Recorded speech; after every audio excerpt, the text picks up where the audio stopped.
자, 모두들 반갑습니다. 안녕하세요. 선호 무엇을 산호의 선호입니다.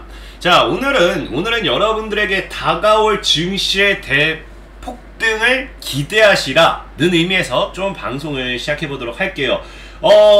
최근에도 여러분들이 이제 제 강의 영상을 보셨는지 모르겠지만 이 당시에도 이제 1000포인트, 제가 이제 1000포인트 돌파한다, 이제 돌파하고 본격적인 상승 파동이 나올 것이기 때문에 대파동을 기대하라고 말씀을 드렸죠. 그러다 보니까 오늘도 지금 이제 여러분들에게 하고 싶은 이야기는 조만간 증시에 엄청난 파동이, 대파동이 다가올 수밖에 없다는 이야기를 좀 하고 싶습니다. 뭐 짧게만 이야기한다고 하면은 너무나도 쉬워요. 많은 분들이 과연 증시 상방, 이 1000포인트가 지금 고점대가 아닌가 오해하실 수도 있는데, 정확하게 다시 말씀드릴게요. 지금 뭐 주봉이나 월봉 봤을 때 많은 분들이 지금 1000포인트 아이 너무 많이 올랐다, 이제 보수적인 대응해야 된다 생각할 수 있겠지만 이제 시작이다 라는 걸 알고 계셔야 돼요. 그 이유 중에 하나가 뭐냐고 하면은 사실 이거 하나만 놓고 보는 건데, 지금 우리나라 증시에는 호재라고 볼 수 있는 이슈가 이겁니다. 비트코인이라는 거, 비트코인.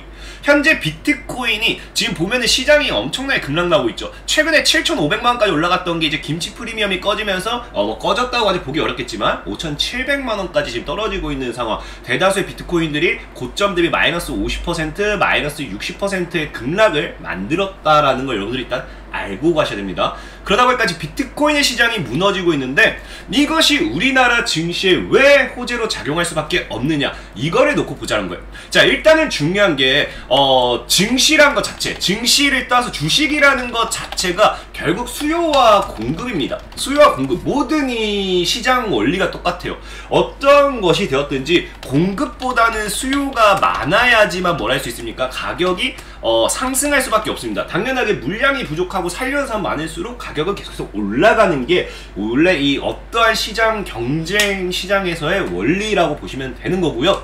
지금 중요한 건 뭐냐고 하면은, 지금까지는 사실 우리나라가 증시에 이제 큰 상방을 만들지 못했던 가장 큰 이유 중에 하나가 뭐였냐고 하면은 이 도박성. 주식이라는 건 도박이다 라는 이게 너무 컸어요. 도박, 이거 주식은 하면 안 된다라는 이 틀에 박힌 사고를 가진 분들이 굉장히 많았다는 거예요. 저 역시도 저희 부모님이 어릴 때 늘 얘기했던 게 뭐였냐고 하면요, 첫 번째, 절대로 이 뭡니까, 그 사채 쓰지 마라. 두 번째, 보증 서지 마라. 형제가해도 보증 서지 마라. 그리고 세 번째가 뭐였냐면은 주식은 절대 하지 마라가 저희 부모님이 예전부터 했던 이야기 중 하나였어요. 정말 이 틀에 박힌 사고를 가진 분들은 주식을 이 사채 보증과 동일하게 주식 역시도 도박으로만 봤다는, 도박으로만. 그러다 보니까 당연하게 수요가 현저하게 줄어드는 시장 상황이었고, 지금은 어때요? 지금은 주식을 하지 말라는 분이 없을 정도로, 자녀한테 주식을 알려주는 사람이 더 증가하고 있을 정도로, 어릴 때부터 주식을 해봐라고 하는 사람이 생길 정도로 주식에 대한 이 사고방식이 바뀌었습니다. 그 사고방식이 바뀐 것 중에 하나가 뭐냐고 하면은 이 주식에 대한 사고방식이 바뀌다 보니까 지금은 어떻게 됐냐면, 이것이 비트코인 쪽에도 같은 김치 프리미엄 열풍을 만들었어요. 사실은 어떻게 보면 이게 뭐 닭이 먼저냐 계란이 먼저냐 라는 이런 논란일 수도 있습니다. 뭐 닭이 있기 때문에 달걀이 낳을 수 있었고, 그 달걀 속에 병아리가 태어나고 그게 닭이 된다.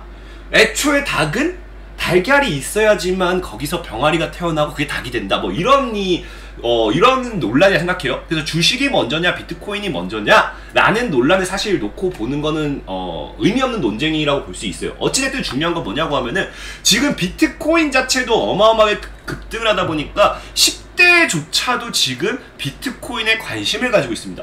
20대, 30대, 40대는 모두 다 뭐예요? 비트코인을 해요. 그러니까 비트코인 자체를 한다는 게 무슨 말이냐, 이 사람들은 도박을 한다는 생각을 하는 게 아닙니다.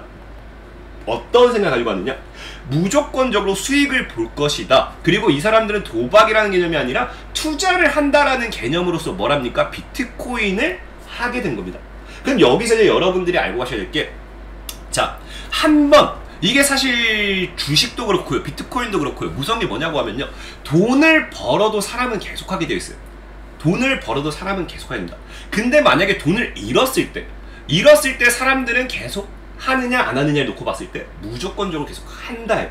실제로 우리가 영화 타짜라든지 이런 걸 봐도 어떻습니까? 도박판에 가서도 실제로 돈을 다 잃은 사람한테 그냥 차비라도 하라고 돈을 줘도 어때요? 그 차비 가지고 도박을 하는 게 사람이에요. 근데 중요한 건 뭐냐고 하면은 이제 이 비트코인을 통해 가지고 비트코인을 통해서 대다수의 사람들이 뭐예요? 이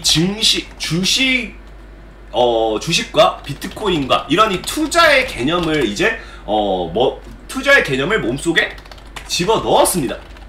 집어넣었어요. 그러니까 이 투자에 대한 개념은 집어넣었기 때문에 이제 여기서 뭐가 나오느냐?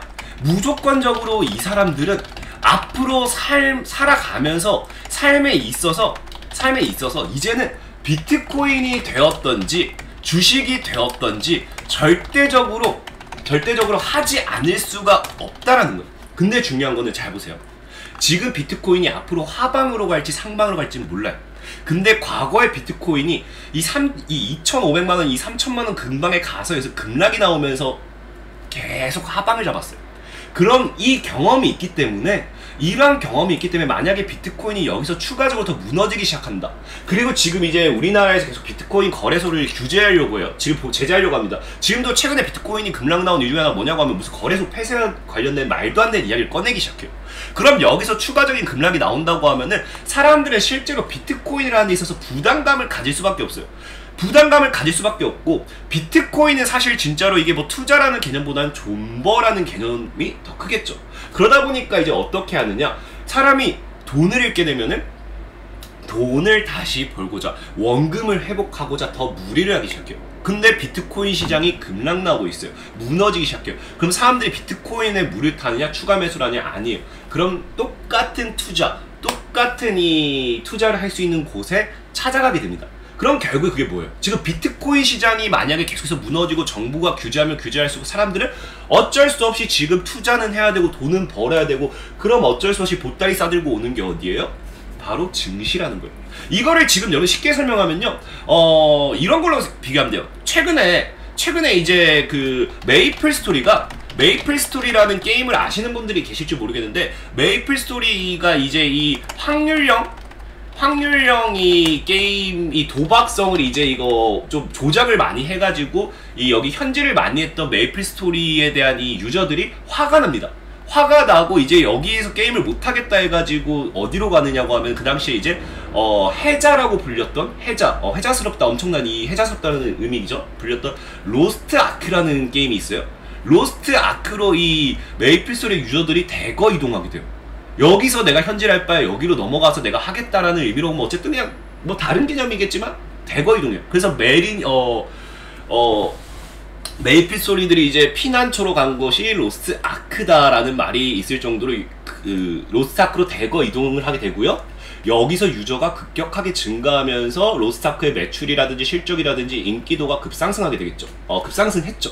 그것처럼 지금 이제 정부가 비트코인에 대한 규제를 계속하게 되고 비트코인 시장이 계속해서 무너지게 된다라고 하면은, 이게 뭐 메이플 스토리처럼 이거는 뭐 자의로 간 거겠지만, 좀 자의와 타의가 좀 다르겠지만, 어쨌든 비트코인 시장은 계속 무너지면 사람들이 떠날 수밖에 없고, 이미 투자에 대한 개념을 이해하고 몸에 받아들인 사람들은 어떻게 하게 된다고요? 새로운 새로운 도박이라 좀 많이 그렇습니다. 주식을 도박이라 좀 그렇지만 새로운 투자처를 찾아가게 되는 거고요. 그러다 보니까 그것이 뭐다고요? 주식이란 거예요. 이미 동학개미 열풍을 통해 가지고 주식에 대한 메리트라든지 주식에 대한 이런 이 생각들이 사람들 사이에서 많이 바뀌어 있어요. 여기서 비트코인으로 들어갔던 모든 자금들이 이제 사람들이 손절하고 이탈하고 자금 이탈과 함께 증시로 들어온다. 그럼 뭐가 되겠어요? 아까 이제 수요와 공급의 원칙에 의해서, 원리에 의해서 이제 수요가 더 증가하게 됩니다. 증가하게 되면서 당연하게 자금이 들어오는 만큼 우리나라 증시는 더 올라갈 수밖에 없다는 거예요. 그럼 지금 시장에서 봐요. 자, 지금 시장은 이거 우리 흔히들 많이 보는 차트잖아요. 전고점 돌파, 역사적인 1000포인트 돌파와 함께 이제 지켜주기 시작한다. 그럼 여기서 장대 양봉의 증시 어마어마한 상승이 나올 수 있다는 거예요. 비트코인에서 나왔던 김치 프리미엄이 이번 2021년도에 증시에서 나올 수 있다. 이것을 여러분들이 명심을 하셔야 돼요. 그러면 사실상에 증시에서 버블이란다. 지금 비트코인이 버블이라서 때 뭘 찍어도 돈 벌 수 있는 시장이었어요. 그럼 지금 여러분들 뭐 해야 돼요? 지금도 주식시장에서 뭘 찍어도 돈을 벌 수 있는 시장이 이제 다가온다라는 거예요. 그럼 여러분들이 무엇을 찍으면 되느냐? 그거는 이제 여러분들이 천천히 공부를 하셔도 되고, 아니면 제가 강의를 통해서 여러분한테 늘 알려드리고도 있고, 아니면 종목도 꾸준하게 계속해서 올려드리고 있죠. 계속 올려드리고 있기 때문에 이런 걸 참고하신다고 하면 분명히 말씀드립니다. 여러분들이 2021년도에는 돈을 정말 많이 벌 수 있을 거다 라고 말씀을 드리면서, 비트코인의 하락과 함께 증시의 버블을 즐길 준비를 하셔야 된다 라고 말씀을 드리면서 오늘 방송을 마무리 짓도록 하겠습니다. 지금까지 선호 무엇의 산호의 선호였습니다. 감사합니다.